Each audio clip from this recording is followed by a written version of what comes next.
Bueno, buenas tardes, doctor. Buenas tardes, compañeros.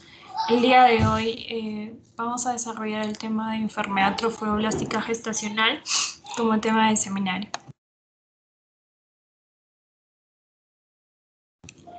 Bien, para hablar de enfermedad trofoblástica gestacional, debemos tener en cuenta que se trata de un conjunto de tumores que están relacionados de origen placentario. Es por ese motivo que vamos a tocar un poquito acerca de la anatomía de la placenta. Sabemos que es de una forma discoidal, tiene un diámetro de 15 a 25 centímetros o 185 milímetros, un espesor de aproximadamente 3 centímetros o 23 milímetros y un peso aproximado de 500 a 600 gramos. Dentro de la anatomía de la placenta es importante recalcar dos aspectos muy importantes que son los lados de la placenta. Esto va a incluir el lado materno y el lado fetal. Del lado materno, lo más resaltante son los cotiloidones. En este lado materno vamos a encontrar de 15 a 20 cotiloidones y bueno, estos van a estar cubiertos por una capa delgada de la decidua basal, como podemos observar en la imagen de la izquierda. En la imagen superior vemos cómo es que se aprecia en vivo los cotiloidones y en la parte de abajo de una forma más esquemática podemos ver los cotiloidones y estos se van a separar uno del otro por los tabiques deciduales y todos van a estar cubiertos por la decidua basal. El otro lado es el lado fetal y lo más nos vamos a dar cuenta porque en este lado se va a visualizar lo que es el cordón umbilical. En el lado fetal, la placenta va a estar cubierta por completo por la lámina coriónica. Acá en este lado se van a observar las arterias y las venas de grueso calibre que van a ser los vasos coriónicos que van a converger hasta el cordón umbilical. Y a su vez el corión va a estar cubierto por el amnios. Podemos observar en las imágenes del lado derecho, en la imagen superior, cómo es que se aprecia este lado fetal. Vemos también la presencia del cordón umbilical, de los vasos y el amnios, ¿no? Que va a ser lo que va a cubrir. Y en la imagen de abajo podemos observar ya, es una imagen más esquemática.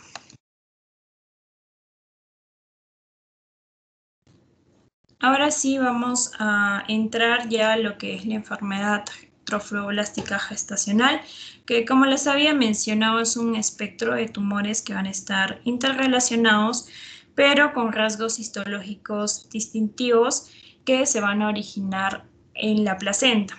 Estas enfermedades se van a caracterizar por un marcador tumoral confiable, que es la subunidad beta de la gonadotrofina coriónica humana. Y bueno, estos tumores van a tener tendencias diversas a la invasión local y a la diseminación. También vamos a tocar lo que es la neoplasia trofoblástica gestacional, que ya es la progresión. Se refiere a un subgrupo, ¿no? De la enfermedad trofoblástica gestacional que ya tiene secuelas malignas. Estos tumores van a requerir sí o sí una estadificación de manera formal. Por lo general se tiene una respuesta bastante favorable a la quimioterapia. Lo más frecuente es que en la enfermedad trofoblástica gestacional se relacione después de un embarazo molar, pero esta puede seguir cualquier gestación independientemente, ¿no? El pronóstico es bastante bueno en la mayoría de casos de la enfermedad trofoblástica gestacional. Y por lo general las pacientes siempre se curan a pesar de que puedan llegar a una metástasis diseminada. La perspectiva para la conservación de la fertilidad y para un embarazo exitoso subsiguiente también es excelente. Por, por consiguiente, esta patología, a pesar de que es infrecuente, tiene una alta tasa de curación y de buen pronóstico, por lo que debemos estar familiarizados con su cuadro clínico, con su diagnóstico y con, con el tratamiento, ¿no? Para poder brindarle a la paciente todas las herramientas necesarias para que pueda superar esta patología y poder eh, embarazarse y tener y mejorar. Ahora, vamos a tocar dos puntos muy importantes que son la epidemiología y los factores de riesgo. La incidencia de esta enfermedad trofoblástica gestacional se ha mantenido bastante constante, de alrededor de 1 a 2 por cada 1000 partos en Norteamérica y en Europa. Se dice que las tasas en Asia son un poco mayores, pero esto va a depender ya de otros factores socioculturales. Es posible que también influyan algunos otros factores como las condiciones socioeconómicas y los cambios dietéticos que pueda tener la paciente. Por otra parte, ciertas poblaciones del sudeste de Asia, así como las hispanas y norteamericanas, tienen una mayor tasa de incidencia.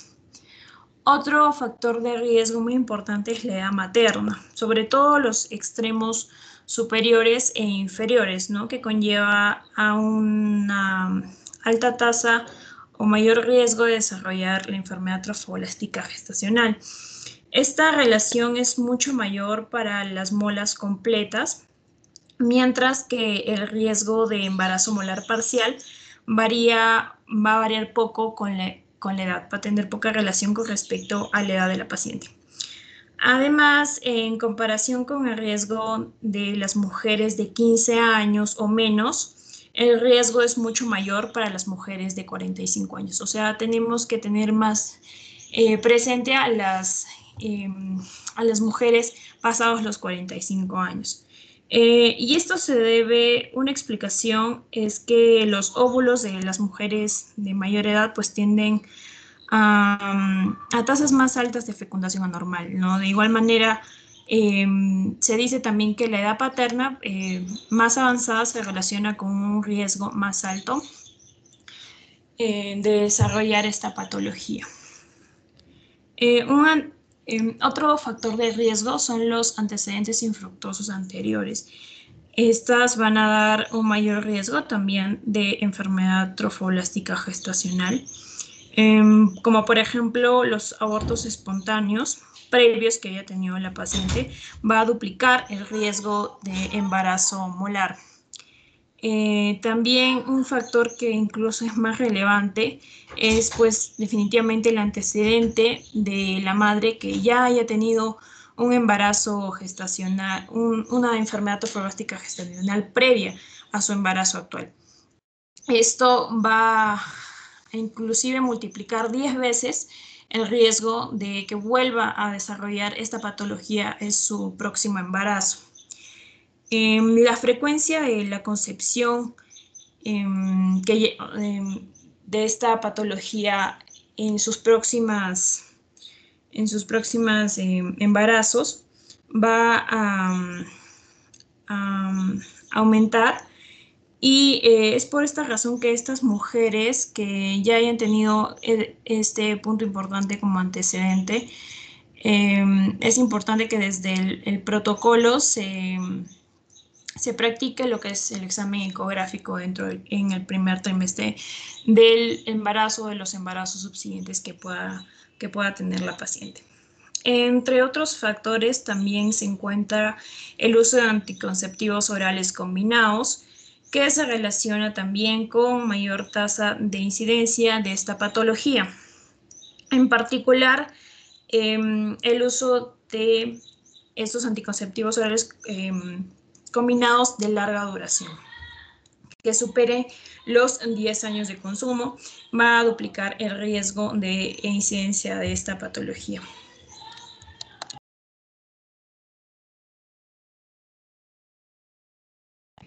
He encontrado también que existen otras características epidemiológicas que están relacionadas con el estilo de vida. Dentro de ellas se encuentra la deficiencia de la vitamina A y el consumo bajo de caroteno, que se va a relacionar solo con un aumento y un riesgo de las molas, sobre todo las molas completas, que con las molas parciales.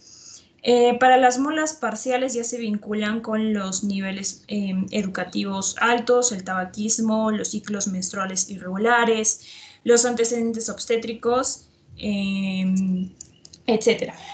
En conclusión, pues debemos tener en cuenta en cuanto a los factores de riesgo, la edad de la madre, los embarazos molares previos que haya tenido la paciente, antecedentes de abortos espontáneos y el último punto que toqué acerca de la dieta, pobre en proteínas, en ácido fólico o en carotenos, que dentro de ellos se encuentran los alimentos como la zanahoria, las acelgas, calabaza, lechuga, espinacas, etc.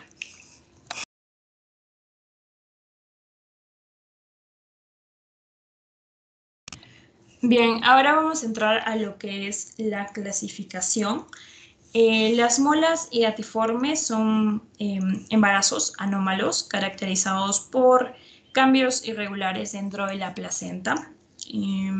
Lo típico es que las vellosidades coriónicas de estas placentas van a mostrar grados variables de proliferación trofoblástica y de edema del estroma dentro de las vellosidades. Esto es lo que va a formar lo que son las llamadas las molas, ¿no? Que va a hacer que, como la figura que se encuentra al lado derecho. Las molas hidatiformes se van a clasificar como molas hidatiformes completas o molas hidatiformes parciales. También tenemos los tumores trofoblásticos, o en otras literaturas lo mencionan como embarazos no molares, donde se incluye el coriocarcinoma, el tumor trofoblástico del sitio placentario y el tumor trofoblástico epitelioide.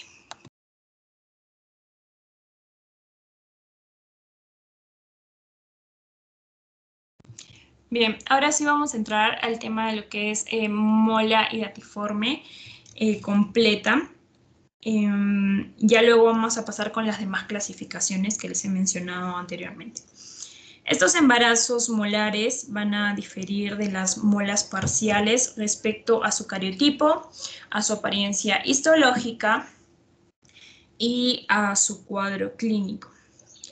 Primero, las molas completas, las molas hidatiformes completas, casi siempre tienen un cariotipo diploide y de un 85 a 90% de los casos van a ser del cariotipo 46XX. ¿Sí? Lo característico es el desarrollo anormal de las vellosidades y sobre todo un edema del estroma que va a formar pequeñas vesículas que al extenderse van a formar lo que es la mola hidatiforme.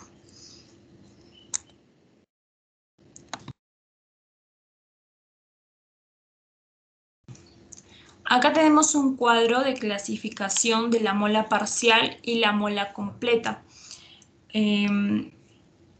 con sus características. Vemos en el aspecto de la etiología, la mola parcial va a ser de la formación de un óvulo y 2 espermas. En la mola completa puede darse por un óvulo vacío más un esperma que se duplica, que eso se da en el 90% de los casos, o puede darse por un óvulo vacío más 2 espermas que se dan al 10% de los casos. En cuanto al cariotipo, es característico que lo podamos diferenciar. En la mola parcial, el cariotipo va a ser un triploide, un 69XXX o un 69XXY. El cariotipo de la mola completa va a ser diploide y en el 90% de los casos va a ser 46XX, o también se puede dar que sea 46XY. En cuanto a su histología, el feto y hematíes en la mola parcial van a estar a menudo frecuentes. Según el libro menciona que están presentes. En cuanto a la muela completa, se encuentran ausentes. Otro aspecto son los edemas de vellosidades que les había mencionado. En la mola parcial vamos a ver que se encuentra de forma variable o focal, y la mola completa va a tener edemas de vellosidades de forma difusa. En cuanto a la proliferación del trofoblasto, en la mola parcial va a estar de forma focal y moderada, y en la mola completa difusa y severa. En cuanto a la presentación clínica, debemos tocar puntos importantes, ya que el diagnóstico en la muela parcial, por ejemplo, casi siempre va a ser por aborto. Y en la muela completa va a ser inclusive la paciente puede pensar que está llevando su gestación de forma normal, pero está haciendo una gestación molar. En cuanto al tamaño uterino, en la muela completa es muy característico que se encuentre aumentado el útero distendido, hasta el 50% mayor a su edad gestacional correspondiente de la paciente. Los quistes son poco frecuentes en ambos casos, así que no es tan importante este punto. Tenemos las complicaciones médicas, que también son poco frecuentes, ya que tienen un buen pronóstico, pero si es que se detectan a tiempo. Bien, ahora vamos a entrar, ahora sí, a lo que es la mola iotiforme completa, este primer subtipo, y ya luego mis compañeros van a continuar con el desarrollo de las demás clasificaciones. Estos embarazos molares, como ya les había mencionado, tienen bastantes características y para poder diferenciarlas, ¿no? Poder clasificarlas de manera adecuada y dar el tratamiento oportuno a la paciente. En cuanto a la mola iotiforme completa, casi el 90% de los casos va a ser 46XX, aunque también se puede presentar en 46XY.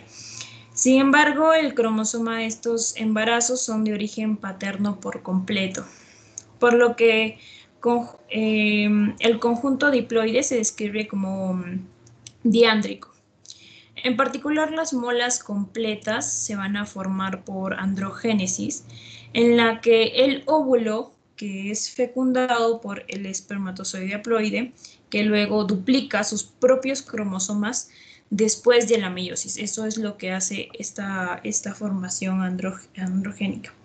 El óvulo no, en este caso, no va a aportar cromosomas, material genético. La mayoría de estas molas, ya que son 46XX, por la fecundación dispérmica de un solo óvulo, es decir, la fecundación simultánea de estos dos espermatozoides puede producir un cariotipo, el 46XY, pero que es poco frecuente. A pesar de que el ADN nuclear es netamente paterno, en este caso, el ADN mitocondrial va a ser de origen materno. Eso es una de las características a nivel de su cariotipo.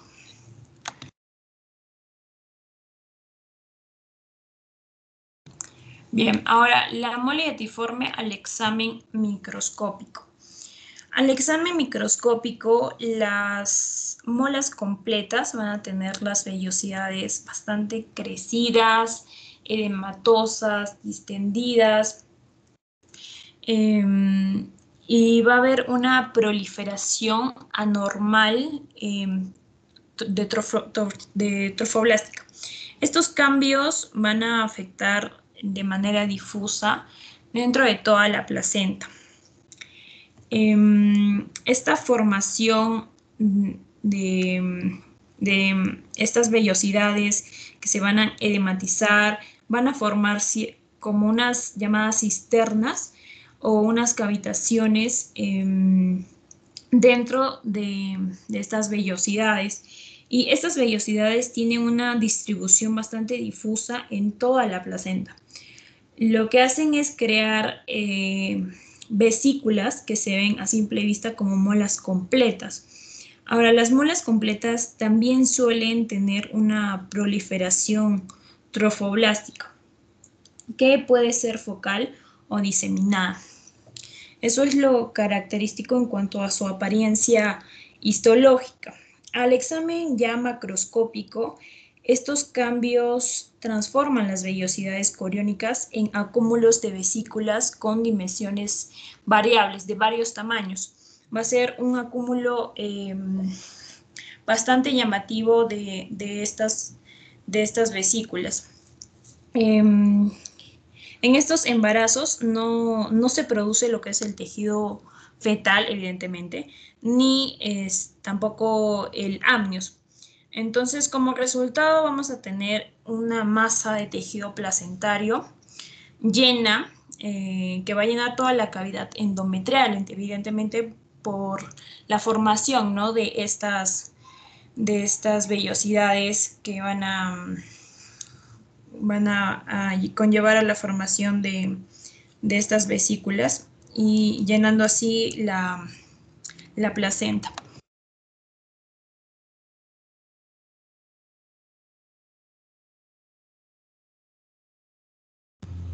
Bien, ahora en cuanto al cuadro clínico, las molas, la presentación de las molas completas ha cambiado mucho, tienen un cuadro clínico bastante variado.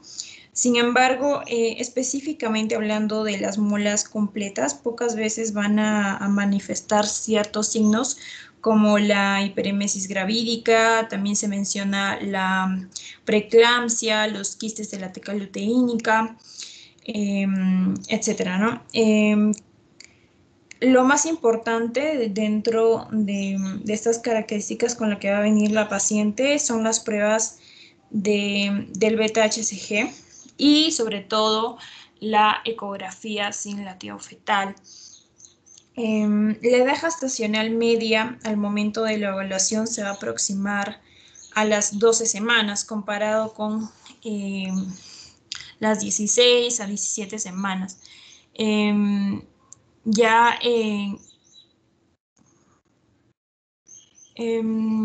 una característica que es muy común, es una de las más comunes, es, por ejemplo, la hemorragia vaginal, que se va a mantener como el síntoma inicial más frecuente, y sobre todo las concentraciones del beta-HCG, que a menudo es mayor de lo anticipado, ¿no?, según su edad gestacional.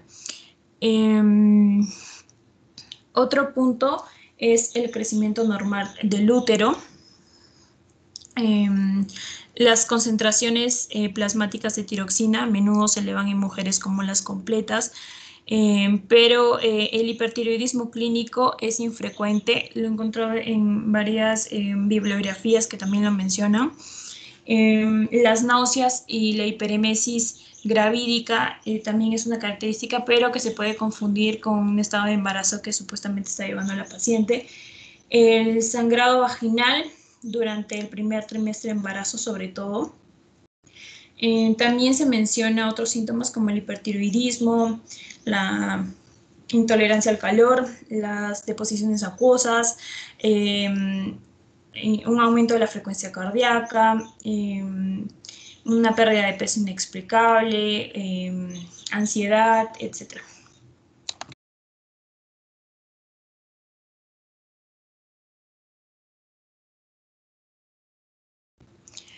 Bien, en cuanto al diagnóstico, normalmente los primeros indicios de la mole datiforme completa aparecen como un desarrollo de un útero anormal y la ausencia del latido cardíaco fetal, que un punto muy importante para el diagnóstico de esta patología, junto con lo característico que les había mencionado, que es el sangrado vaginal.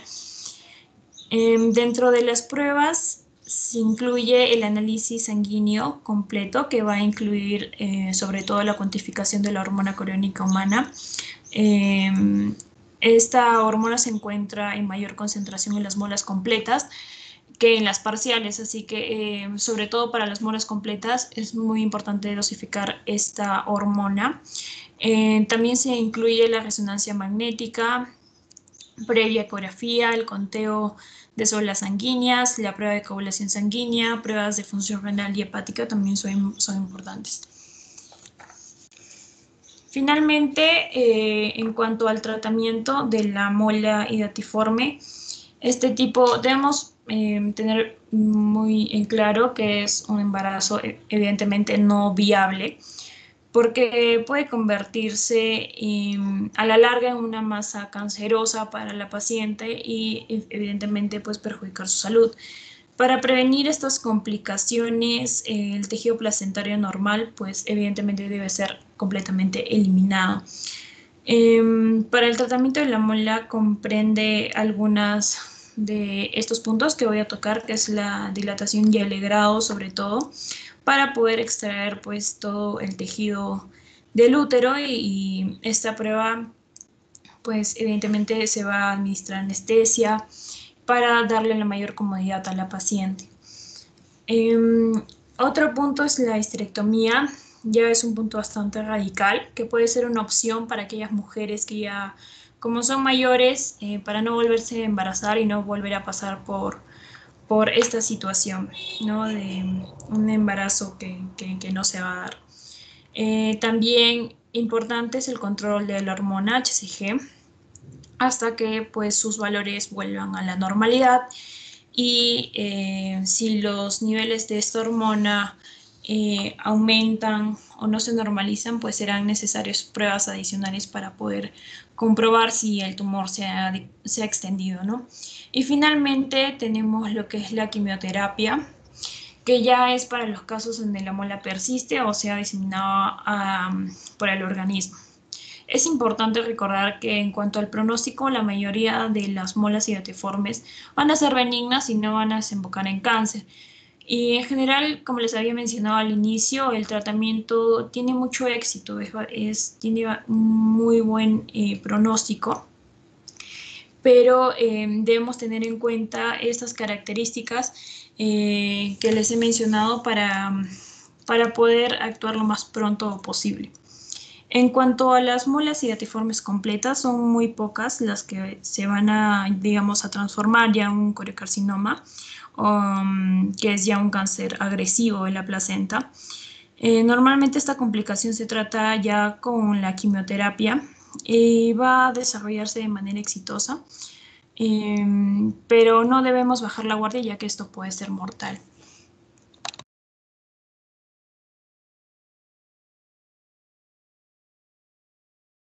Bien, vamos a continuar con lo que es la mole hidatiforme parcial.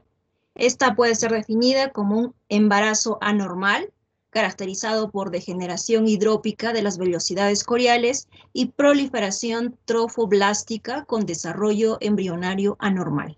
Siguiente. Ahora, ¿por qué se produce? Se produce porque se dan dos situaciones. La primera, un óvulo normal va a ser fecundado por dos espermatozoides normales, es decir, haploides. Y en una segunda situación, porque un óvulo normal es fecundado por un espermatozoide diploide, en ambos casos van a dar lugar a un huevo cigoto triploide.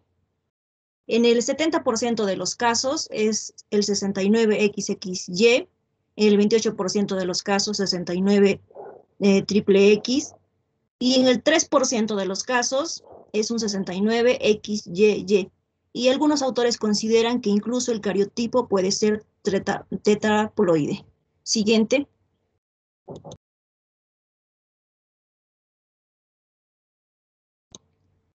En cuanto a las características, debemos decir que va a presentar características de una placenta de desarrollo normal y de una mola hidatiforme completa, pero con una gama de velocidades desde normales a quísticas. La hiperplasia del trofoblasto va a ser focal o en parches y por lo general va a afectar al sincitio trofoblasto. Está presente el feto, pero su desarrollo es casi siempre anormal debido a las alteraciones cromosómicas. Como dijimos que se presentaba triploidía. Siguiente.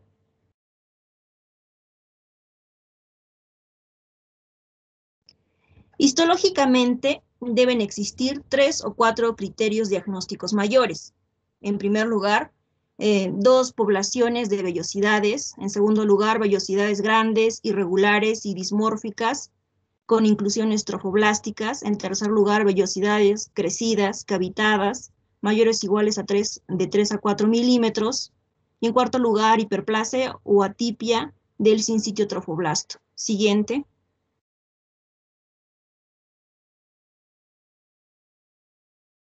En cuanto a las características y a las diferencias entre la mola parcial y la completa, lo que debemos resaltar es que los capilares van a ser numerosos y va a haber presencia de eritrocitos fetales. El cariotipo es triploide porque dijimos que hay presencia de genoma materno y paterno. En cuanto a la presentación clínica, generalmente es un aborto. Siguiente.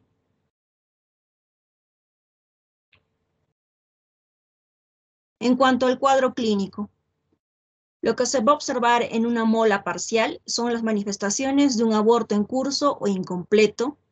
Va a haber ginecorragia en alrededor del 72% de las pacientes. Hay una baja asociación con hipertiroidismo, hiperemesis gravídica y quistes tecaluteínicos. Generalmente, la altura uterina es menor a la esperada, pero en un 3,7% esta va a ser mayor. Y también se puede presentar preeclampsia, pero en un 2,5% de las pacientes. Siguiente.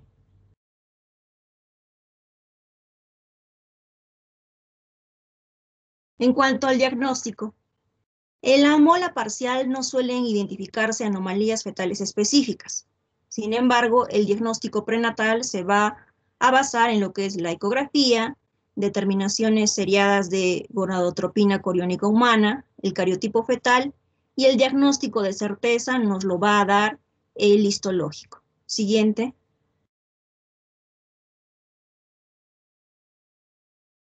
En cuanto a la ecografía, ¿qué es lo que vamos a encontrar o lo que se va a poder observar?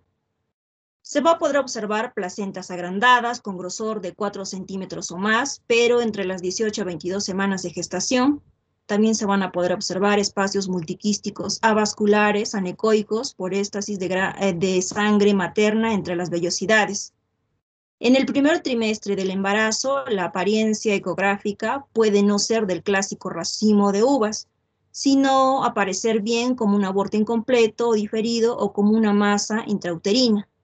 En una segunda fase, posterior a dicho trimestre o al inicio del segundo, suele producirse la clásica apariencia de vellosidades hidrópicas. Siguiente.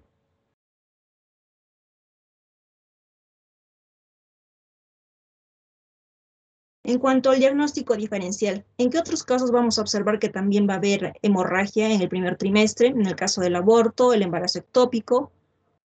También podemos observar que en otros casos va a haber anomalías del desarrollo embrionario, como por ejemplo en el síndrome de Bedwick-Biedman, que es el feto cromosómicamente normal pero mal formado, con hidropesía de vellosidades y placentomegalia.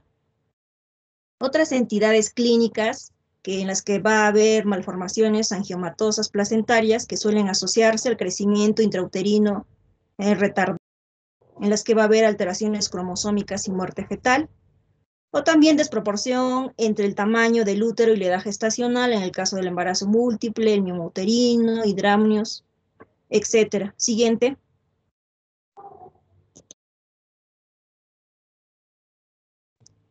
En cuanto al tratamiento, ya sea que se trate de una mola completa o de una mola parcial, lo que se recomienda es la evacuación del contenido uterino mediante aspiración mecánica. seguida de un legrado uterino instrumentado. Y se va a administrar oxitocina por vía intravenosa durante y después del procedimiento. Siguiente.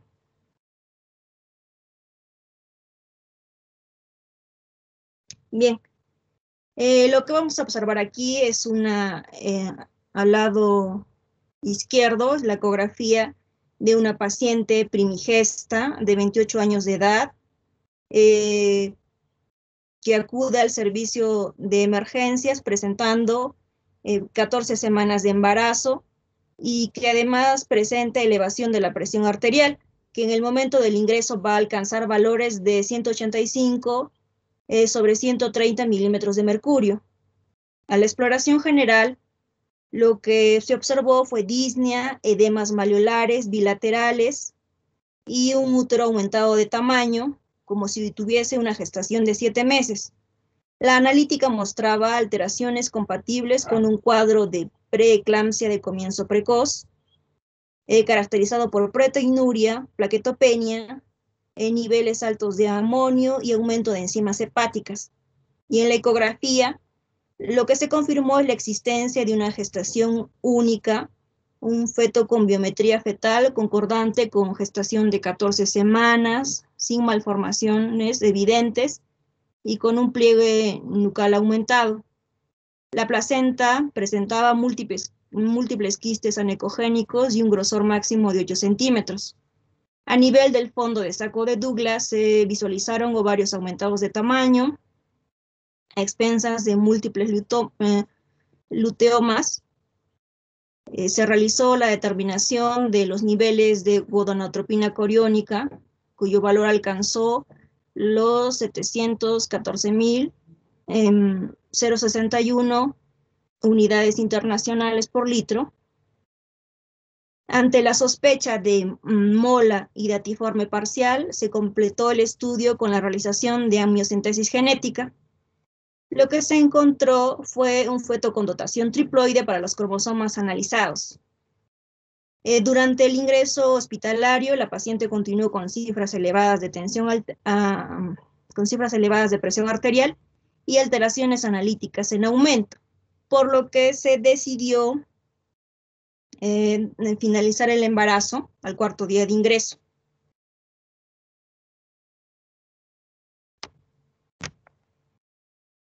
Entonces, lo que se extrayó fue una placenta, que estamos observando también al lado derecho, de aspecto molar y feto, en el que macroscópicamente se podía observar malformaciones a nivel de la columna lumbar, y patología confirmó el diagnóstico de mola hidatiforme parcial. Siguiente.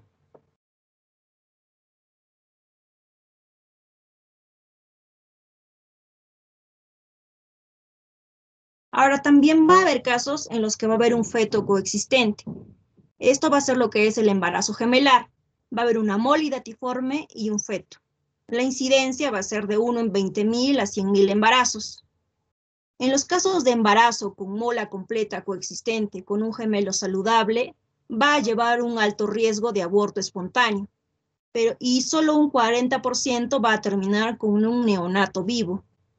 Con respecto al riesgo de progresión a neoplasia trofoblástica gestacional, esta va a ser del 16%. En cuanto a la imagen que estamos observando, se trata de una resonancia magnética de una paciente de 16 años embarazada que acude a emergencias por presentar gran dificultad respiratoria. A esta paciente se le diagnostica hemotórax derecho e implantes de mola bilateral. En la resonancia magnética se observa feto viable de presentación pélvica y mola hidatiforme. Además, se suma exacerbación de dificultad respiratoria y preeclampsia, por lo que se decide cesárea, obteniéndose un producto vivo masculino con 36 semanas según el test de Capurro, que va a ser un test que va a evaluar parámetros fisiológicos y neurológicos, un peso de 1.250 gramos, y tanto la paciente como el recién nacido son ingresados a UCI. La paciente se estabiliza y se inicia quimioterapia. Y luego se realizan mediciones de gonadotropina coriónica a los días 1, 7 y 14 post-evacuación. Siguiente.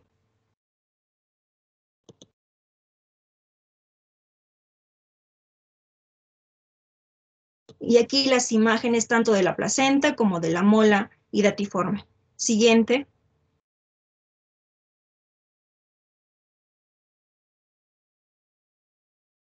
En cuanto a la mola invasiva, esta va a ser definida como el crecimiento trofoblástico excesivo con invasión local.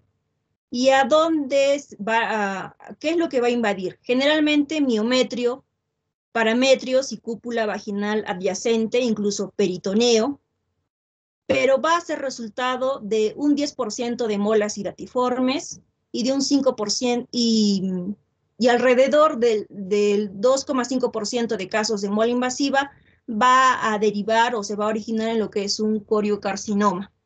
Ahora, con respecto a las metástasis a distancia, estas van a ser excepcionales. Siguiente.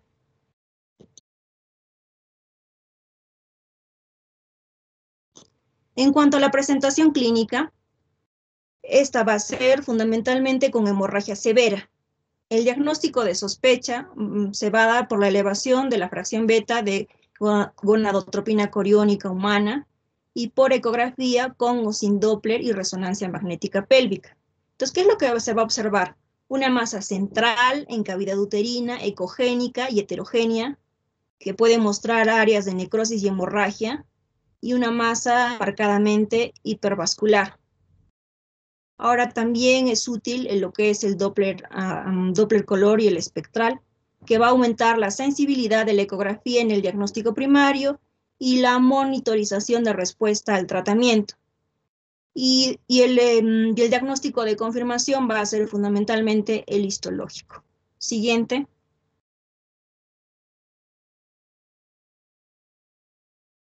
En cuanto a los riesgos de la mola invasora, estos van a ser hemorragia uterina grave, perforación uterina, progresión a coriocarcinoma, metástasis que puede ser a pulmón, a cervix, a vulva, vagina, etc. En cuanto al tratamiento, este es a base de agentes citostáticos como el metotrexato o la dactinomicina. Con respecto al seguimiento, se establecen dos aspectos, que se deben realizar controles seriados de gonadotropina coriónica en sangre y se debe evitar una gestación hasta 6 o 12 meses después para evitar los niveles de aumento de gonadotropina coriónica que podría enmascarar la detección precoz de una recidiva. Siguiente.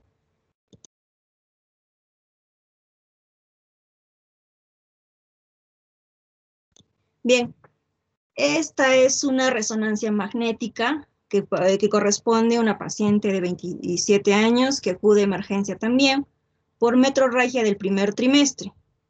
Entre los antecedentes personales, lo que va a destacar es un aborto. Tras la exploración física y la ecografía pélvica, se va a diagnosticar un aborto incompleto, realizándosele un legrado uterino. Anatomía patológica va a informar que se trata de una mola parcial. Se deriva a la paciente para control.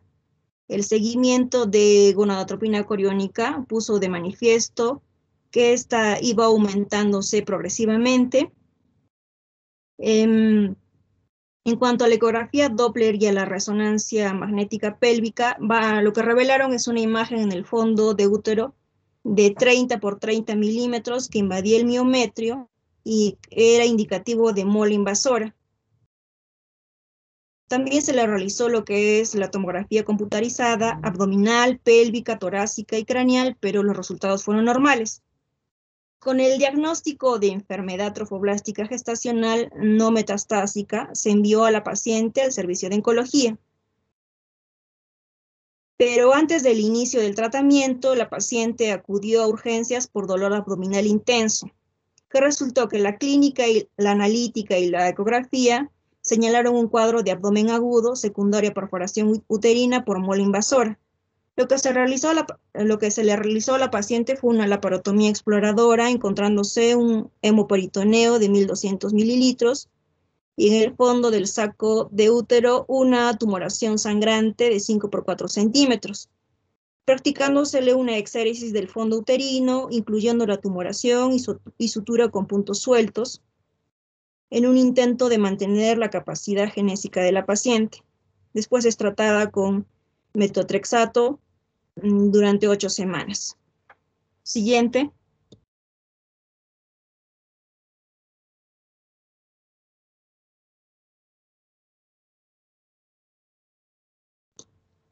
Ahora, en cuanto al coriocarcinoma. El coriocarcinoma va a ser una forma extremadamente maligna de tumor trofoblástico. Es un tumor anaplásico epitelial puro que por su crecimiento y metástasis se va a comportar como un sarcoma. En el 50% de los casos, los coriocarcinomas provienen de una mola hidatiforme, el 50% restante de cualquier otro tipo de embarazo. Siguiente.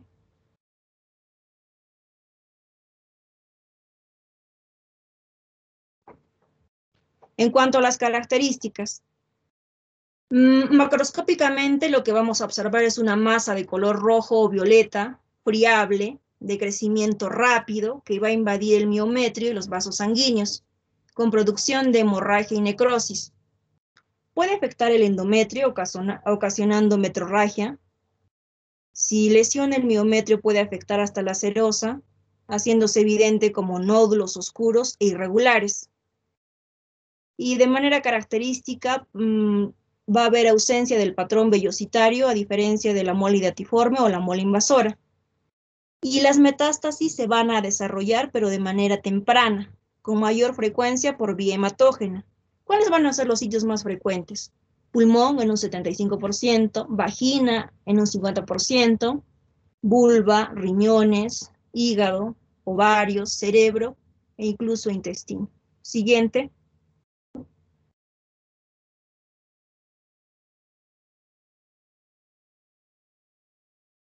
En cuanto al cuadro clínico, va a ser precedido de embarazo a término, ectópico, molar o aborto. El sangrado transvaginal va a ser asociado a crecimiento uterino mayor a la amenorrea. También va a haber manifestaciones de insuficiencia respiratoria debido a metástasis. Y también va a haber lo que es una alta producción de gonadotrofina coriónica. También se van a presentar, o esto va a dar lugar a lo que son los quistes tecaluteínicos en ovarios, hiperplasia endometrial e hiperplasia de lobulillos mamarios. Siguiente.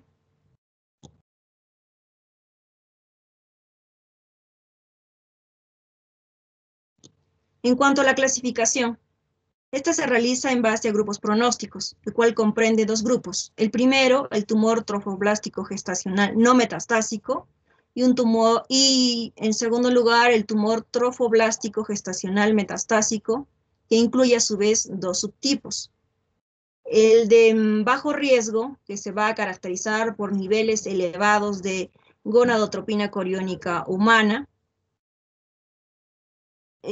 pero que va a estar entre los límites de 100.000 en orina y menor de 40.000 en suero, así como la ausencia de metástasis, y de alto riesgo con una concentración hormonal mayor a la antes mencionada y con presencia de metástasis. Siguiente.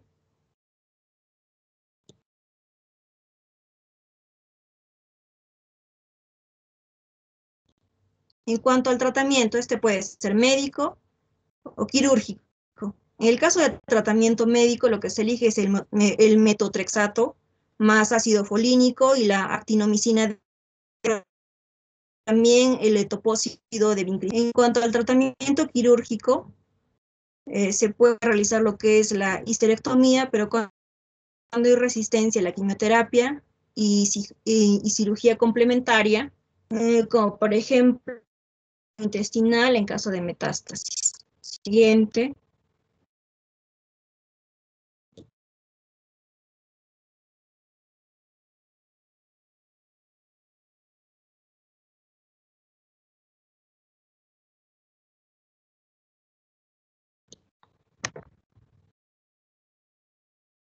Bien, esta radiografía va a pertenece a una paciente de 22 años, primigesta, con antecedente de amenorrea de 7 semanas, náuseas, hemorragia transvaginal durante 5 días y dificultad respiratoria, por lo que acude a consulta, donde se le realiza una ecografía en la cual muestra embarazo molar sin evidencia de saco vitelino ni estructuras embrionarias.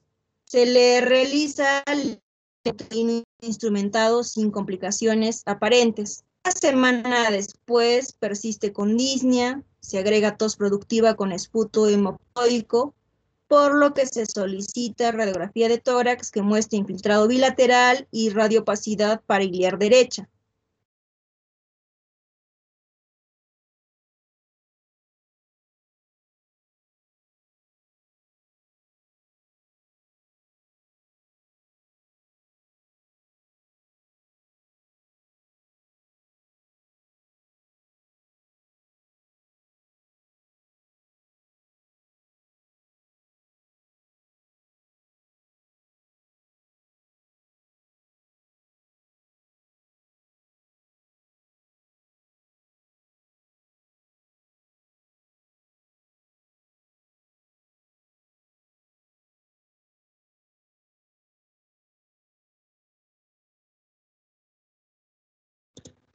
Bien, continuando con la exposición, se me había ido la señal.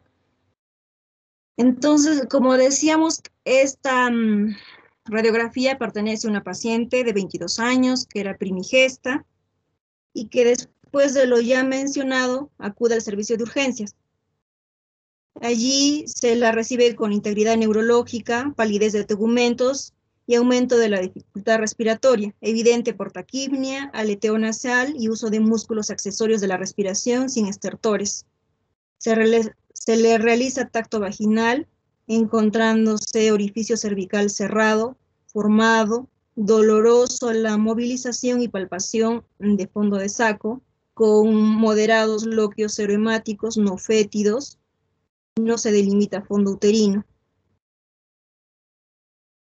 En los exámenes del laboratorio, lo que se observa es gasometría arterial con hipoxemia, elevación de azoados, hiperuricemia y anemia con hemoglobina de 7.9 y plaquetopenia. Bueno, ahora la radiografía de tórax lo que muestra es imágenes sugerentes de metástasis pulmonar. Durante su estancia en el servicio de urgencias, cursó con datos de insuficiencia respiratoria y sangrado de vía respiratoria, dificultando la intubación orotraqueal, por lo cual se le realiza traqueotomía. Va luego a requerir apoyo ventilatorio mecánico, además cursa con inestabilidad hemodinámica. La paciente continúa con sangrado por vía aérea e hipoxemia, requiere de ventilación mecánica, por lo cual es trasladada a UCI, en donde permanece 19 horas con requerimientos crecientes de la fracción inspirada de oxígeno y continúa con sangrado de vía aérea. Se solicita el manejo de quimioterapia de rescate, pero dadas las condiciones de gravedad de la paciente, ya no es administrada. Se presenta paro cardiorrespiratorio, que no revierte con maniobras habituales de reanimación y fallece a las 22 horas después de su ingreso a urgencias. El estudio anatomopatológico lo que revela es corocarcinoma gestacional con metástasis en ovario derecho y pulmones, hemorragias pulmonares bilaterales y trombosis en vasos miometrales. Siguiente.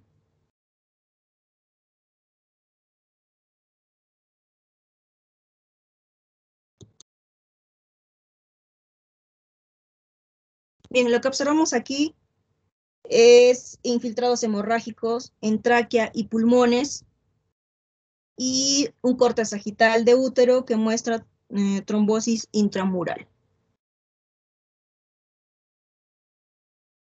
Bueno, eso sería todo con respecto a lo que es coriocarcinoma.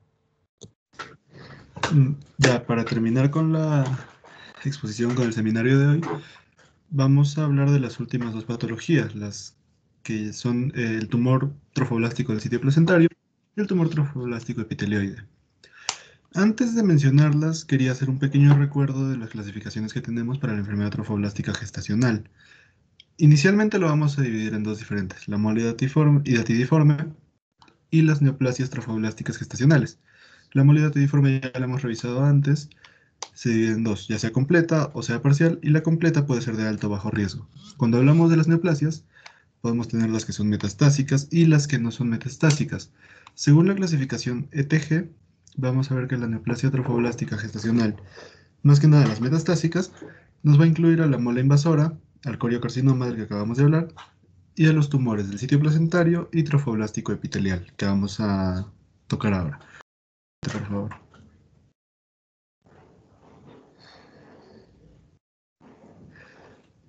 Entonces, aparte de esta clasificación que acabamos de revisar, también tenemos la clasificación morfológica, donde nos menciona la mole hidatidiforme.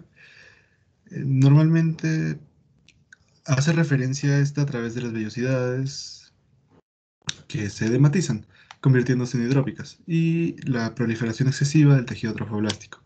Luego en la mole invasora ya se ve involucrado el miometrio, es invadido localmente. Luego tenemos el coriocarcinoma, es un tumor invasor. De los 3 tumores que se pueden presentar, el más común. Y luego tenemos a los dos siguientes. El tumor trofoblástico del sitio placentario es uno bastante raro que está formado por células trofoblásticas intermedias que van a persistir después de un embarazo a término. El tumor no se va a presentar mientras la mujer está gestando. Y este puede invadir los tejidos adyacentes. En otras palabras, hacer metástasis. Y por último tenemos el tumor trofoblástico epitelioide.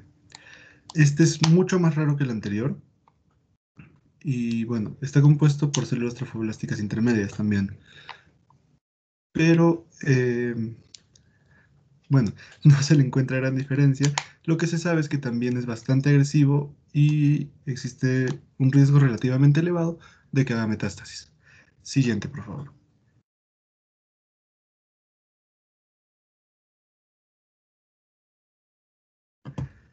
Vamos a hablar primero de lo que es el tumor trofoblástico del sitio placentario. Como les dije hace unos segundos, estos dos tumores que vamos a mencionar ahora son en extremo raros. Por lo mismo, no son tan estudiados a fondo porque casi no se presentan. Entonces, la información que existe respecto a ambos es bastante escasa. En lo que corresponde ya hablando del tumor trofoblástico del sitio placentario, su etiología nos dice que es una variante bastante extraña del coriocarcinoma. Consiste en, o mejor dicho, está formado del trofoblasto intermedio.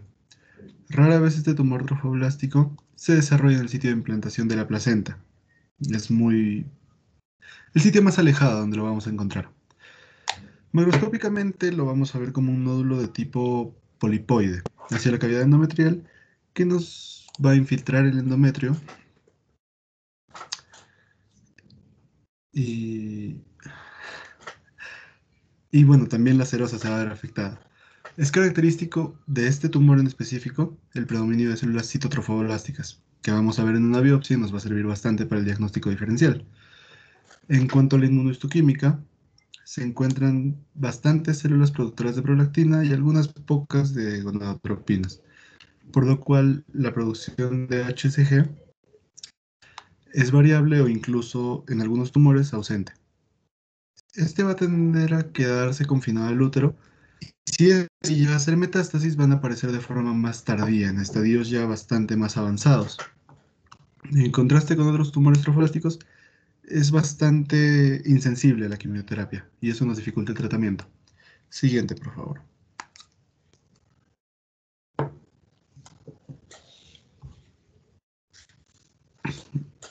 Y el siguiente es el tumor trofoblástico epitelioide. Si el anterior ya era raro, este lo es mucho más. Y de hecho es una variante del tumor que hemos mencionado ayer, el tumor trofoblástico del sitio placentario. Este se desarrolla a través de la transformación neoplásica del trofoblasto extravelloso. Tiene relativamente el mismo origen que el anterior, pero es más, digamos que se esconde más. Es mucho más difícil detectarlo e incluso podemos tardar años después del embarazo término en saber que el tumor está ahí. muchas veces no va a contar con síntomas. Lo que vamos a ver, y normalmente por lo que se realiza el diagnóstico, es porque aparecen infiltrados nodulares a nivel del miometrio. 30% aproximadamente se ubican en el útero como tal y un 20% en el endocérvix. También puede llegar a ser metástasis, esto sí, con mayor probabilidad que el anterior, en el intestino delgado o incluso a pulmón. Siguiente, por favor.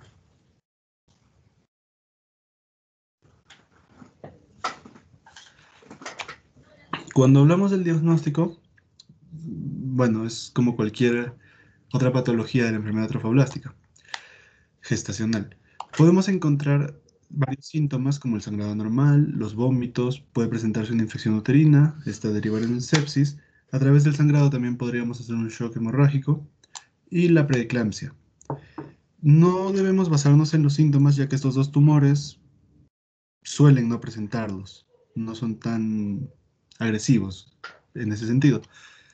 En cuanto a las pruebas que podemos utilizar nosotros para realizar el diagnóstico, la primera es medir la subunidad beta de gonadotropina coriónica humana. En estos tumores la gonadotropina tiende a aumentar bastante y es una forma en la que nosotros podemos llegar a un diagnóstico rápidamente, digámoslo de alguna forma. En el cuadro que tenemos ahí abajo podemos ver, dependiendo de la semana del embarazo, cuáles son los niveles normales de HCG. En base a esto también vamos a poder saber qué tan elevada está, o si es que siquiera está elevada, porque como ven ahí, tienden a variar bastante con el tiempo. El segundo examen que podemos utilizar es una ecografía pelviana.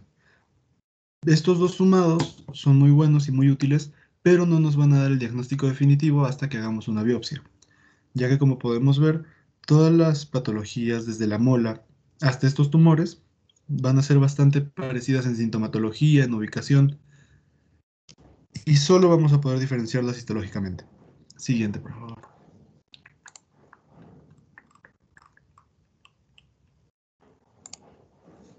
Ahora, como hemos mencionado, estos tumores muchas veces carecen de síntomas, o tampoco va a llegar una mujer después de su embarazo y nos va a decir, doctor, yo creo que puedo tener tal tumor. Es algo que es casi imposible que pase. Entonces también debemos tener en cuenta ciertas cositas que nos van a ayudar a sospechar o pensar que puede tener estos tumores. Primero, que la mujer tenga un tamaño uterino mayor que el esperado, sobre todo después del embarazo. También que encontremos signos o síntomas de preeclampsia, que la expulsión de tejido justo después del embarazo se asimile a uvas.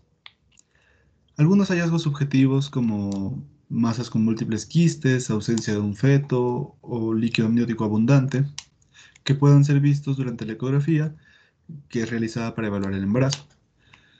También podrían ser metástasis inexplicables en mujeres de edad fértil, niveles inesperadamente altos de HCG, como estaba mencionando, o algunas complicaciones obstétricas que no se pueden explicar.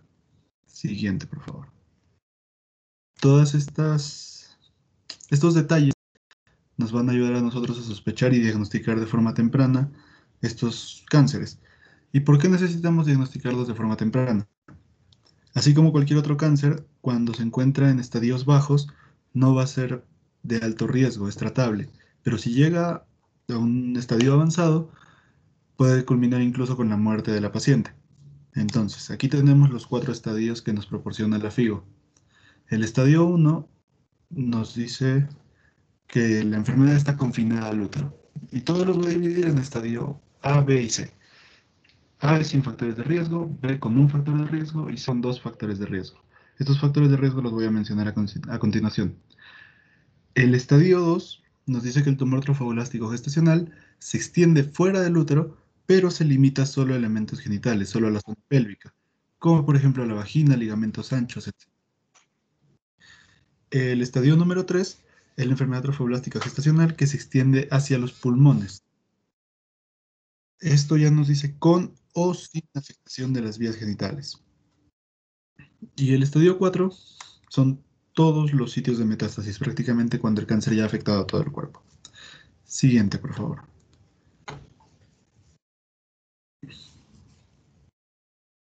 Entonces, dentro de cada estadio, por ejemplo, el estadio 1, el estadio 2, estábamos viendo que se dividía en 1A, 1B, 1C, 2A, 2B, 2C.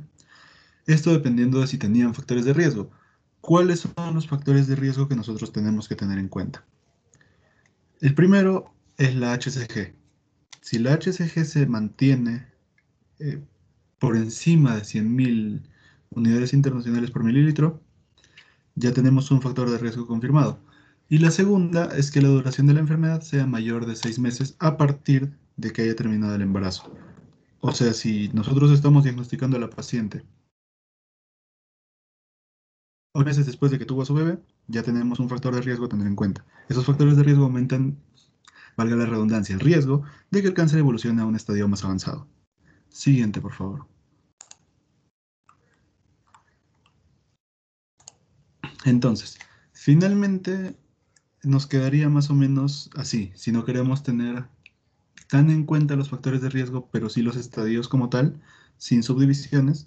El estadio 1 nos diría que son pacientes con concentraciones de Hg persistentemente elevadas y un tumor que solo se encuentra confinado al cuerpo uterino.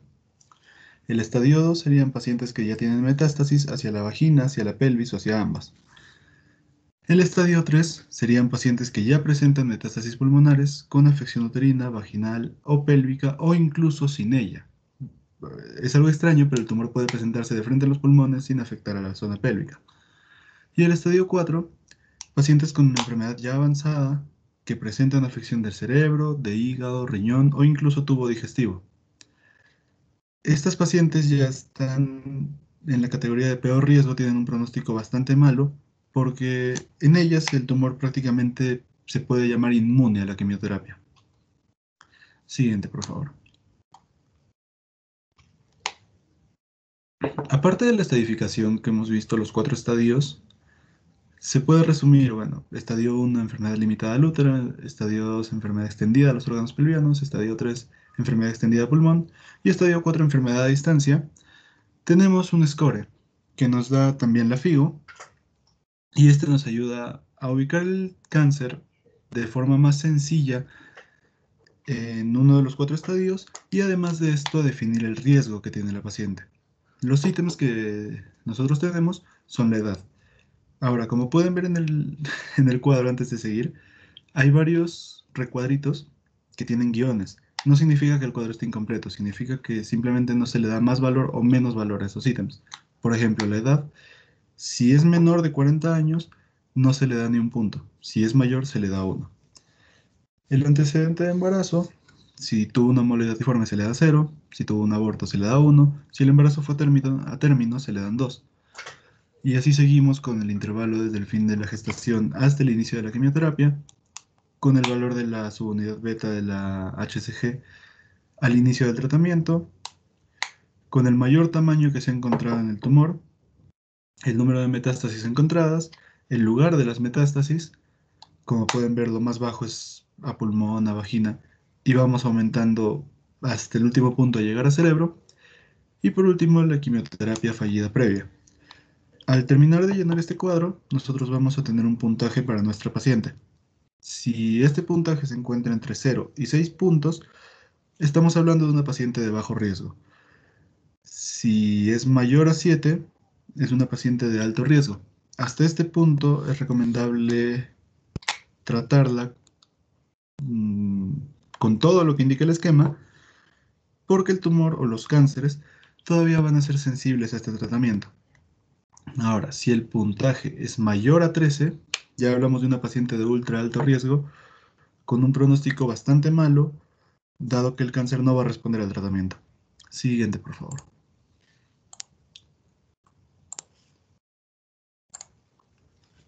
Bueno, ya que estábamos tocando el pronóstico, vamos a hablar un poquito de lo que es, de qué pronóstico van a tener nuestras pacientes en el caso de padecer de esta enfermedad.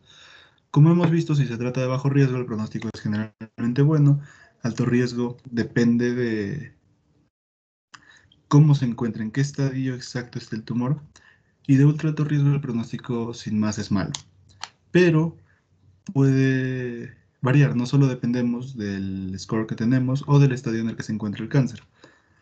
El NIH nos da otros criterios más para evaluar el pronóstico de nuestro paciente. El primero es una excreción urinaria de HCG mayor a 100.000 unidades internacionales en 24 horas. El segundo nos dice que la duración de la enfermedad es mayor a 4 meses. Este es un intervalo, como ya hemos mencionado, desde el último embarazo, desde el parto. El tercero son metástasis cerebrales o hepáticas. El cuarto, que la enfermedad se haya presentado después de un embarazo a término. El quinto, que los valores de HCG sérica sean mayores a 40.000 unidades internacionales por mililitro. El siguiente nos dice que haya tenido una quimioterapia antes enfocada en este cáncer y no haya tenido éxito. Y por último, la puntuación del score que sea mayor a 7. Siguiente, por favor.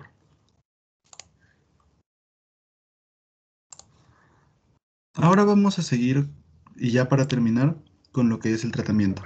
El esquema de tratamiento básicamente sigue 4 pasos, y no solo es para estos 2 tumores, es para todas las tumoraciones desde la mola que se pueden presentar en la enfermedad trofoblástica gestacional.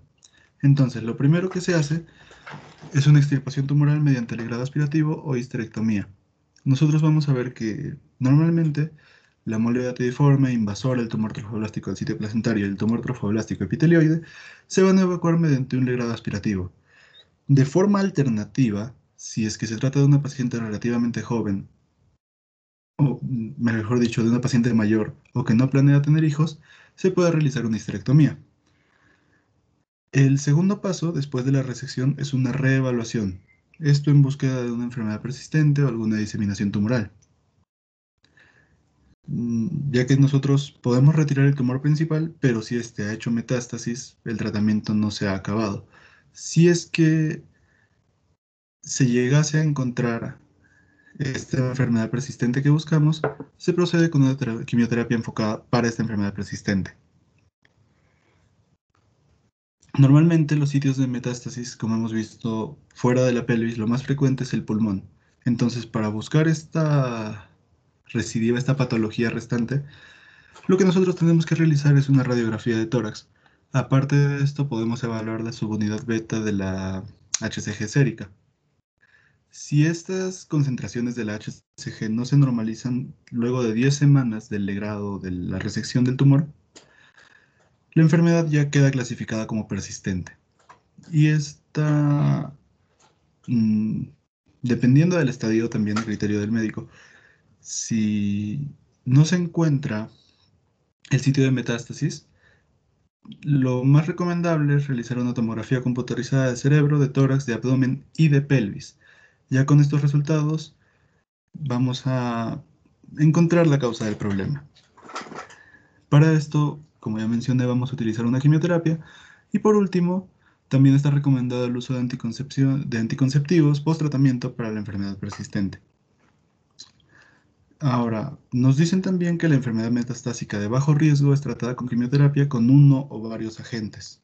En cambio, si la enfermedad metastásica es de alto riesgo, va a requerir un tratamiento quimioterápico bastante agresivo con muchos agentes a la vez.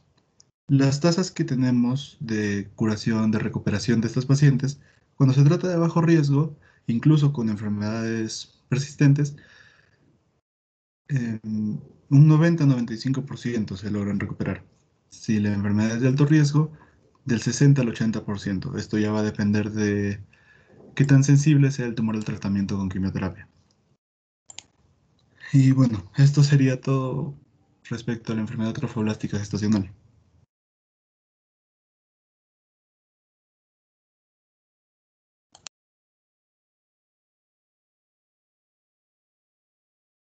Perfecto, pero una cosa quiero a los expositores. Lo que más nos interesa a nosotros, está bien su exposición en relación a las metástasis, la de sitio placentario, los corios, todo eso, perfecto. Pero lo que más interesa incidir en ustedes es lo que podemos decir enfermedad molaidaiforme. Si ustedes tienen una mola, y es para ustedes o al que quiera contestar, si ustedes tienen una mola, le hacen la evacuación, le hacen todo, o antes de eso, tienen una mola, le sale beta-endorfinas crónicas 100.000, hacen la ecografía. A la ecografía, ¿qué es lo que ven en ecografía? ¿Qué observan en ecografía? Buena radiografía. ¿Qué tienen que encontrar a la radiografía o a la ecografía?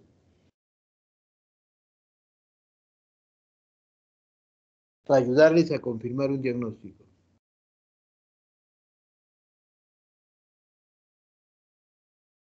¿Le hacen o no le hacen una ecografía a una paciente que sospechan que es mola?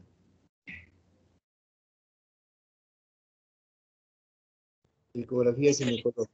Sí se ¿Ah? le hace, sí se le hace Ya. la ecografía. ¿Y En el, qué encuentras? en el caso de la mola parcial, la placenta va a estar agrandada, con un grosor de más de 4 centímetros, espacios multiquísticos, avasculares. ¿Y eso vas a encontrar eso vas a encontrar a la ecografía? ¿Todo eso vas a encontrar a la ecografía?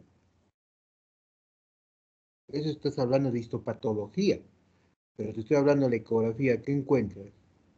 Una gestante de 10 semanas o 12 semanas. ¿Qué van a encontrar? ¿Cuál es lo característico en la ecografía de una paciente que tiene embarazo molar?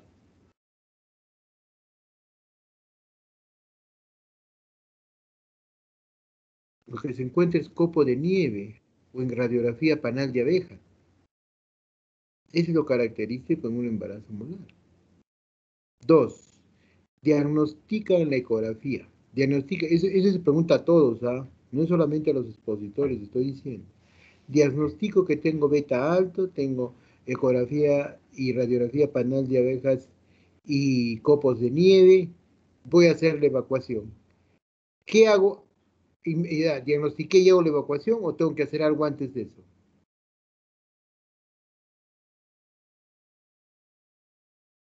¿Me han entendido la pregunta?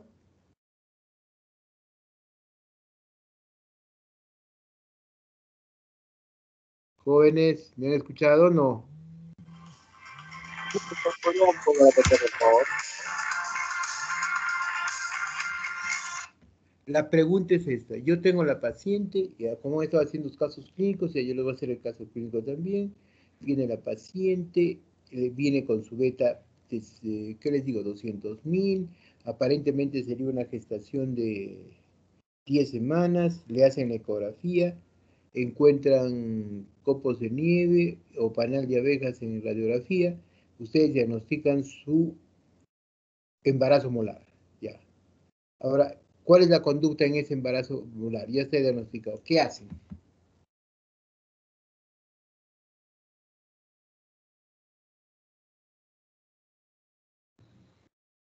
¿Podría realizarse un legrado? A un grado. Otra opinión.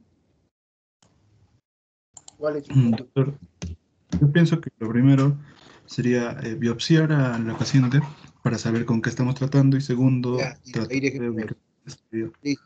Otro.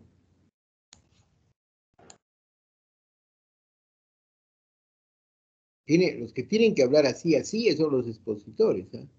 Los otros sí es importante, sí, pero los expositores son los que dominan más el tema que los otros, entre comillas, porque todos deben leer. ¿Qué hacemos?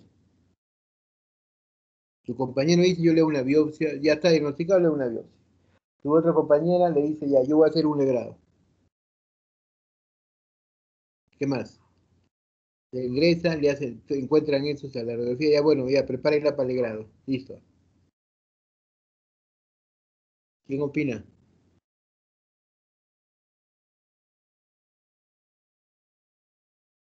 A ver, 5 minutos para terminar esto. A ver, ¿quién quería hablar antes de decir 5 minutos? Doctor, creo que de frente ya se procede a hacer el grado No, una no, vez no, que no, no, 18. da tu opinión, da tu opinión. Son 10, cada uno de su opinión. ¿Cuál es tu opinión? Para mí la conducta sería hacer el grado. Ya está, perfecto, ya. 5 minutos les doy.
Ya, jóvenes, a ver, opinión. Evacuación, se le hace una biopsia, ¿qué otra cosa más? Podría hacerse la MEU como Ya, así manual en deuterina. ya, ¿qué más? ¿No hay otra opinión? Miren, chicos, por eso es importante, por eso se hacen las prácticas y por eso el conocimiento, es como decir, yo les enseño a manejar en la teoría, otra cosa es que les dé el carro para que maneje. Por eso les digo, ¿cuál es la conducta? Si ustedes tienen un diagnóstico de mola ya definitivo, no me pueden hacer del primer paso un legrado o una MEU. ¿Y cuándo se hace la MEU? O a cualquier paciente se le puede hacer el AMEO. A ver, ¿quién me dice? El AMEO se hace cuando el útero tiene menos de 12 centímetros. Algunos indican que cuando es menor de 12 o menos semanas. Después de las 12 semanas no se hace el AMEO. Se hace el legrado o el curetaje. ¿Ok? Entonces, pero si yo les digo la conducta no me pueden decir, le hago la evacuación. Ustedes me han explicado, los que han expuesto sobre todo, que hay metástasis a vagina, a hígado, a pulmón y hasta cerebro hay. Entonces, ¿cómo pueden ustedes hacerle frente a una MEO?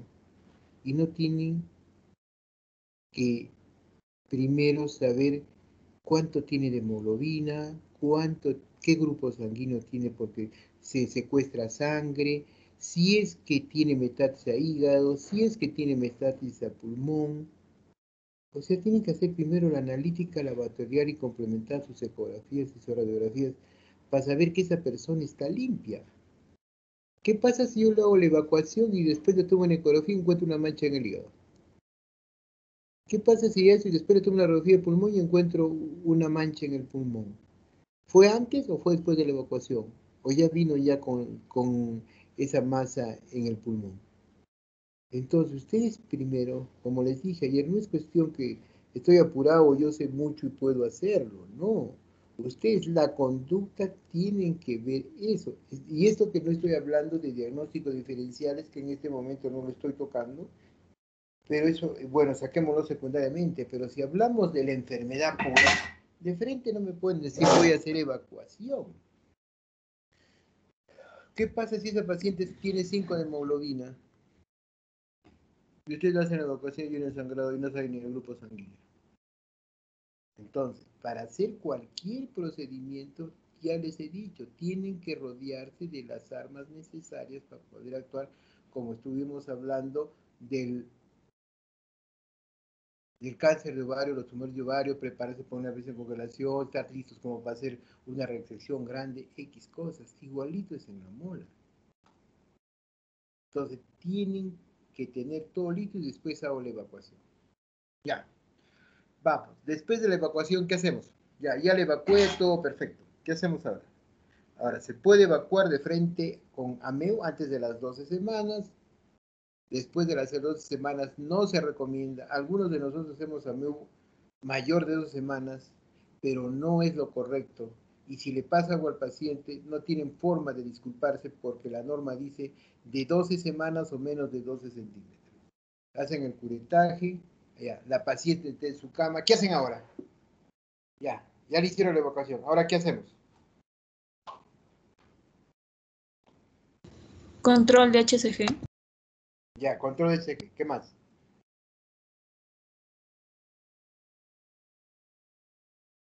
Ya tenías, ¿cuánto? Tenía 100.000, pongamos 200.000, ahora tiene 100.000. Ya, ¿qué haces ahora? Ya, le tomo el control al día siguiente y tiene 100.000. ¿Qué hago con la paciente? Bueno, se recomienda que sea al día siguiente, a los 7 días, a los 14 días No, y también... espérate. La paciente ya está hospitalizada, o sea, la tiene 7 días, 14 días hospitalizada. O la mandas a su casa. ¿Qué haces con la paciente? No me sean maquinitas de repetir nomás. A ver, dime tú, que me estás 7, 14, ¿qué haces con la paciente? ¿La paciente la has hecho ayer? ¿O ya le has tomado la gonadotrofina? Tenía 100, 200.000, ahora tiene 100.000. La paciente está bien. ¿Qué más le haces? ¿Le haces al día siguiente qué le haces? Le pides una BTG, ¿qué más? ¿Nada más? Tengo que pedirle nuevamente un hemograma para ver los Ya. niveles de Sí, hemoglobina. ¿qué más? Hemoglobina, ¿qué más? Si se le ha practicado un legrado, también puede haber riesgo de hemorragia, entonces tendría que ver eso también. Pero son 24 horas ya. Ya no tendrías mayor problema. ¿Qué hacen? A ver, opiniones. Doctor, ¿podría realizarle una eco para revisar que no hayan dejado restos del tejido? Perfecto. Una ecografía se le tiene que tomar para ver si la evacuación ha sido completa o no ha sido completa. Eso es importante. Ahora tenemos la ecografía Doppler que nos indica irrigación o si hay ingreso al miometrio. Pero no entremos ahí, porque ya empezaríamos ya cosa grande. Entonces, lo que tienen que hacer al día siguiente es su hemograma, su hemoglobina, para ver qué nivel de hemoglobina está. 2, hacer el sangrado, ya lo pasamos porque es 24 horas, por eso lo dejamos en observación. Hacerle una ecografía uterina para ver cómo va y sus valores de gonadotrofina. Ahora, yo no le pido ecografía hepática, no le pido radiografía pulmonar ni radiografía cerebral, porque teóricamente, previo a la evacuación, ya tengo todo eso. Y tomar una ecografía hepática al día siguiente no me va a cambiar nada. Una radiografía pulmonar no me va a cambiar nada. Entonces, eso ya, después que hacen todo eso y sale la gonadotrofina, como digo, bajó a 10.000, no hay nada en la cavidad uterina, está limpia, su hemoglobina está en 12, ¿qué hacemos con la paciente?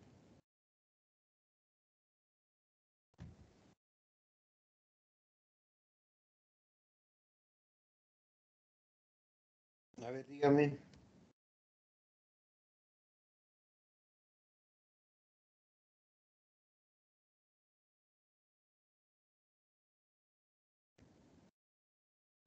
Bueno, se le recomienda que no haya embarazo en un lapso de 6 a 12 meses.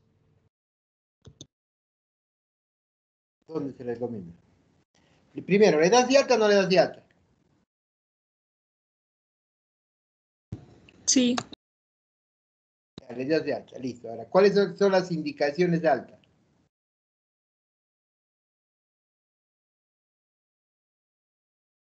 Sí, señora, ya se va usted de alta. Ahora, doctora, ¿qué voy a hacer ahora? ¿Qué me hace?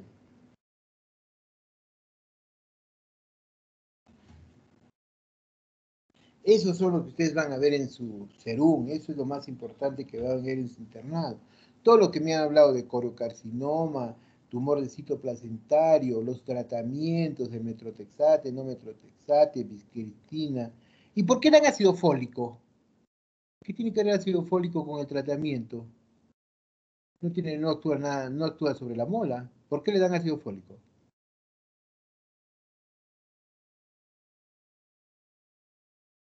¿Quién me dice?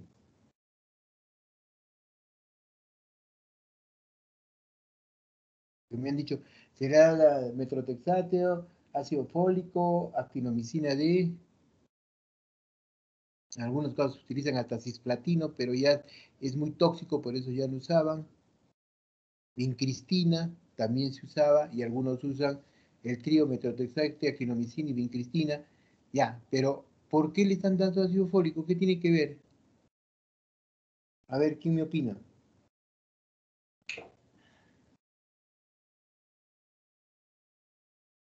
Ven, jóvenes, tienen que, cada vez que lean, no solamente vean, esto se hace. No, ustedes son médicos.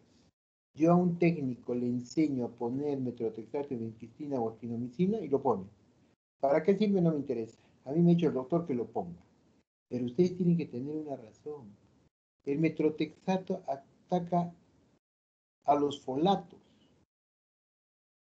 Por tanto, tienen que ponerle ácido fólico, porque destruye los folatos. Ahora, dependiendo de los esquemas Si es de una sola dosis no necesita, si es dosis fragmentada sí necesita, pero es para eso es el ácido fólico, porque el folato tiene que ver mucho con sangre, entonces eso es importante, ataca los folatos. Por eso que se tiene que dar ácido fólico cuando se utiliza metrotexato. ¿Ok? Listo. A la paciente le doy de alta. Ahora, ¿qué le digo a la paciente?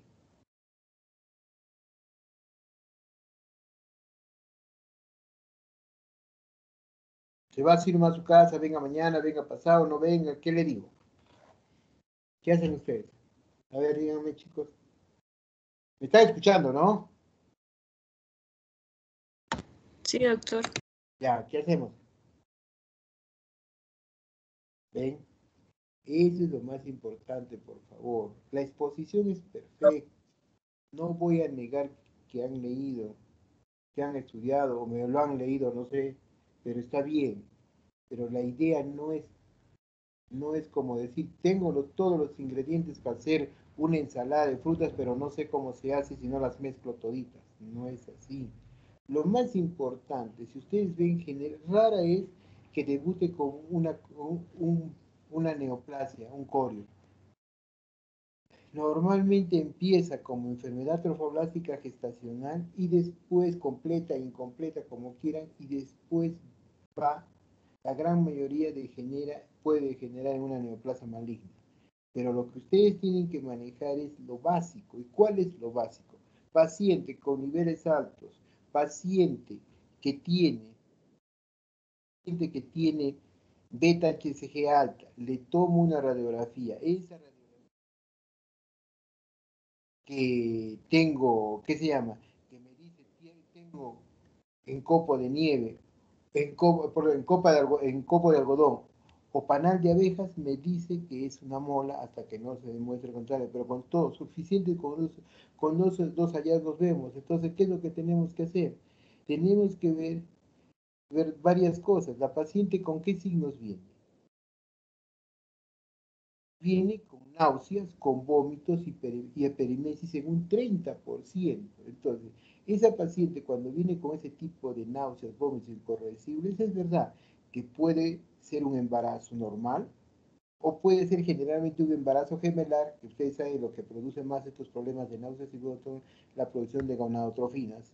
Entonces, en una gemelar también hay aumento de gonadotrofinas mayor que fuesen uno, por lógica. Por tanto, va a haber gran náuseas, vómitos, hiperimesis. Entonces, ¿qué es lo que tienen que hacer? Ahora, lo bueno está ahora,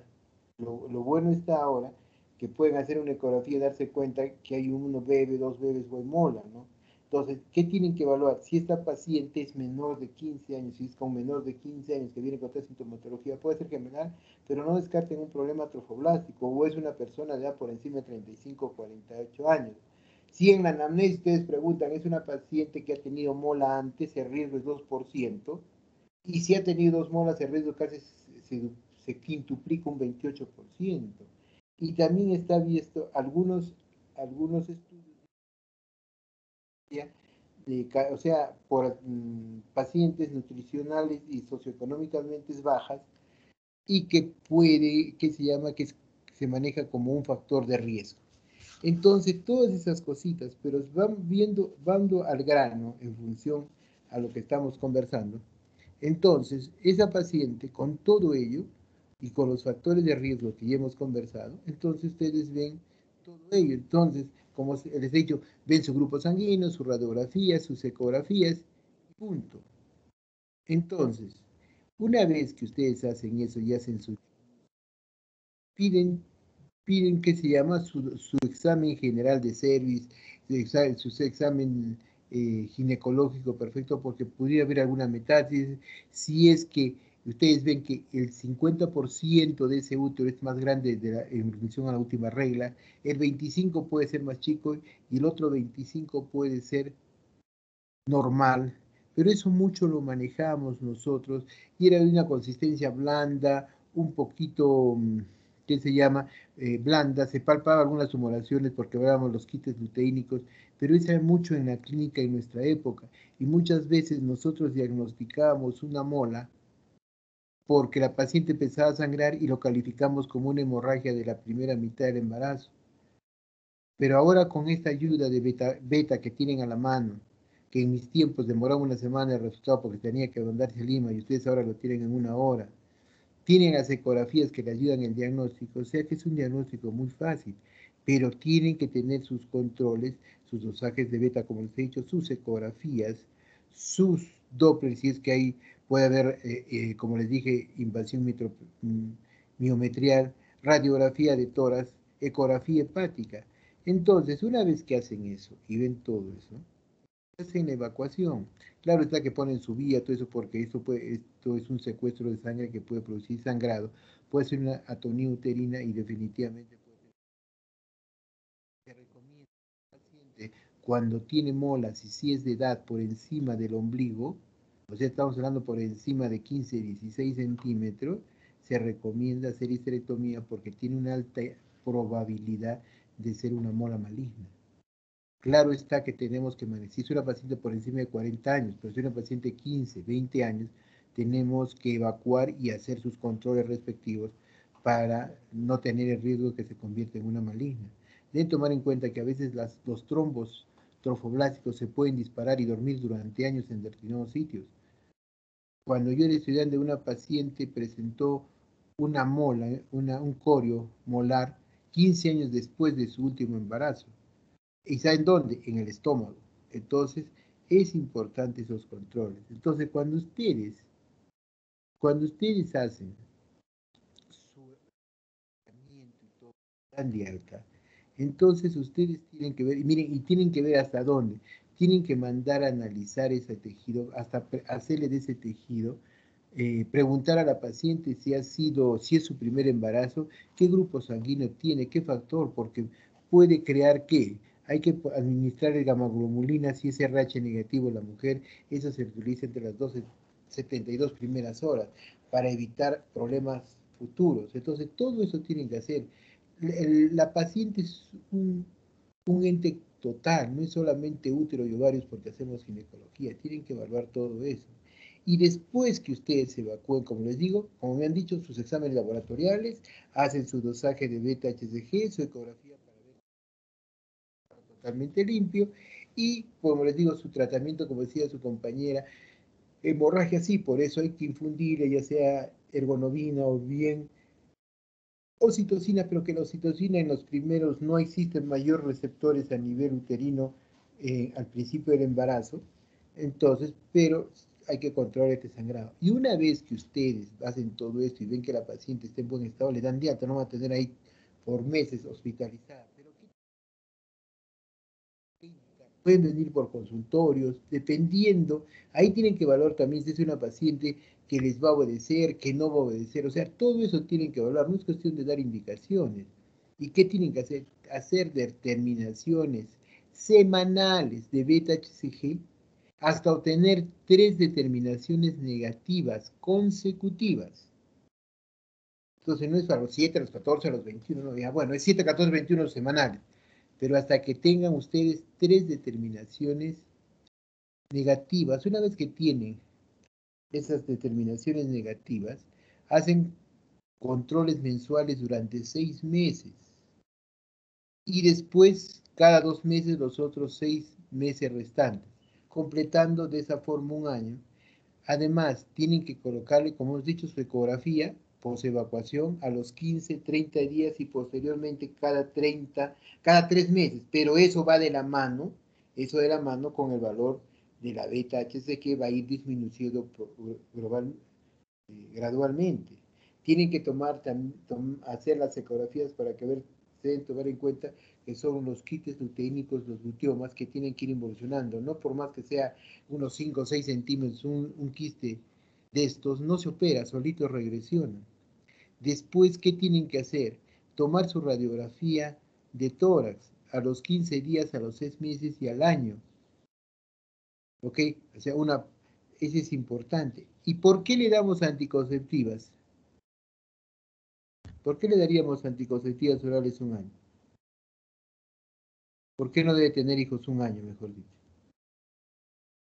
¿Qué dice? Porque eso interferiría ¿Qué?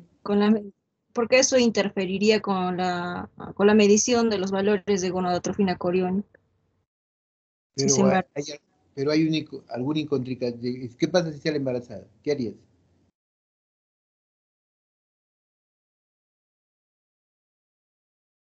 ¿Qué harías? ¿Qué harían ustedes si sale embarazada? Tiene mayor riesgo de desarrollar otro embarazo molar. Claro, el porcentaje es 2% en una segunda vez. Pero ¿qué hacen ustedes? Pues? Ya, yo tengo a mi esposa y te visito a ti. Ya, ha tenido un mole y ahora está embarazada. ¿Qué haces? ¿Qué me dices? ¿Qué no me dices?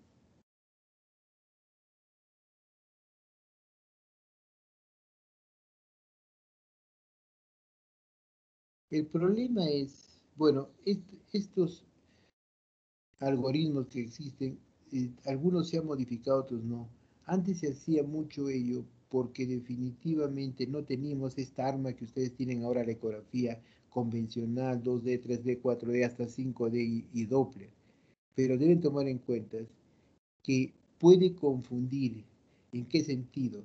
No hay ningún problema que salga embarazada, empezando por ahí, eso no va a aumentar la posibilidad, porque la posibilidad de salir a los 2 o 3 años, una paciente que ha tenido antecedentes de mola, a los 3 años va a tener igual la posibilidad del 2% de salir, puede tener otro cuadro de mola, y si ha tenido 2 molas, como hemos dicho, hasta un 28%. Eso puede ser a los 10, a los 3 o 4 años, ya no, porque entre más cerca sea la situación, más cerca, mayor es la posibilidad de enfermedad trofolática, ¿no? Sino lo que pasa es que si mis controles de beta estaban bajando 40.000, 30.000, 20.000 y sube a 60.000, lo primero que ustedes pueden pensar es que la enfermedad ha vuelto a ascender, es una enfermedad trofoblástica persistente o es una enfermedad trofoblástica maligna. Entonces, es lo que los confunde. Pero lo bueno está en que tomando una ecografía van a encontrar un saco gestacional en cavidad. Pero ¿dónde está el problema? Que pudiera ser que a la vez que hay un embarazo, pueda estar presentándose la enfermedad trofolática persistente o una enfermedad trofolática maligna. O sea, esa es la confusión. Pero el embarazo no afecta en términos generales la malignidad o no malignidad de una mola. ¿Se dan cuenta? Entonces, eso es lo que tienen que manejar. Ahora, definitivamente, lo que ustedes dicen. Ahora, una cosa, ¿al cuánto tiempo debe negativizarse la beta-HCG para que ustedes estén tranquilos? Porque pudiera ser que ustedes digan, pues ya, tengo 100.000, a la primera semana 80.000, la segunda 70.000, la décima semana 20.000, la onceava semana 10, está bajando, pero 10.000, 8.000. ¿Cuándo ustedes deben considerar que la beta debe bajar a menos de 5?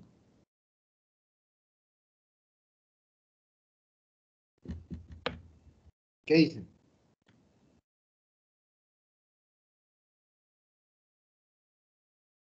Se debe negativizar a las 6 semanas. O sea, teóricamente, a la sexta semana que hacen ustedes controles mensuales debe salir negativa. Entonces podemos trabajar la sexta, la séptima, la octava, que hemos hecho 3 semanas seguidas. Y después ya no voy y las enfermedades malignas que han desarrollado, que está bien desarrollado, y los tratamientos que deben ser, ¿no? Entonces, ahora, los factores de mal pronóstico para desarrollar un tumor trofoblástico gestacional de 40, embarazos previos molares que hemos dicho, niveles por encima de 100.000 y crecimiento rápido del tumor.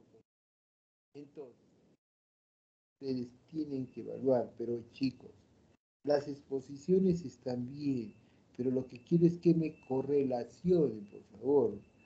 No, no, sí, sí, así está bien, la exposición está buena, pero si mismos se dan cuenta ustedes que tienen que juntar sus ideas y aplicarlo a la práctica. Como alguien decía, son un gran diamante en bruto, pero tenemos que pulirlo, pues. Entonces es lo que tienen que hacer. Tienen un montón de conocimientos, pero tienen que adornarlo, ordenarlo según un algoritmo. Miren, les he hecho algunas preguntas y no me han contestado. Y les apuesto que lo han leído, pero no le han dado importancia, sino le han dado importancia a lo grande.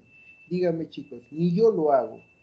Yo no hago tratamiento, tratamiento de mono, algunos esquemas, pero no lo hago, yo lo mando al oncólogo. Y cuando ustedes sean especialistas en cualquier especialidad, lo van a mandar al oncólogo. Pero ¿dónde está la clave para el éxito de estas enfermedades? El diagnóstico primario. Hago esto, ya esto es mola, esto hay que evacuar y esto que lo veo al oncólogo. Punto. Pero ¿quién dio la pauta de estos tratamientos? Ustedes. Quizás no lleguen a ser oncólogos o no empiecen a ser con todo el arsenal quimioterapéutico, pero definitivamente lo básico, ustedes saben que la primera es uno de los más importantes para iniciar un tratamiento y diagnóstico. Entonces, por favor, siempre acuérdense eso, hagan sus pequeños especies, cómo van a hacer su algoritmo para hacer el diagnóstico y tratamiento y seguimiento de algunas enfermedades. No sé si tienen alguna pregunta.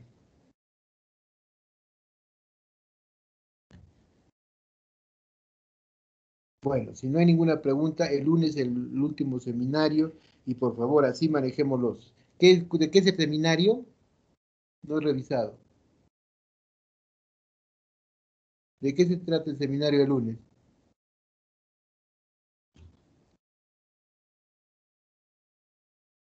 ¿Están escuchando, no? Sí, doctor. Tecnología reproductiva. ¿Ah?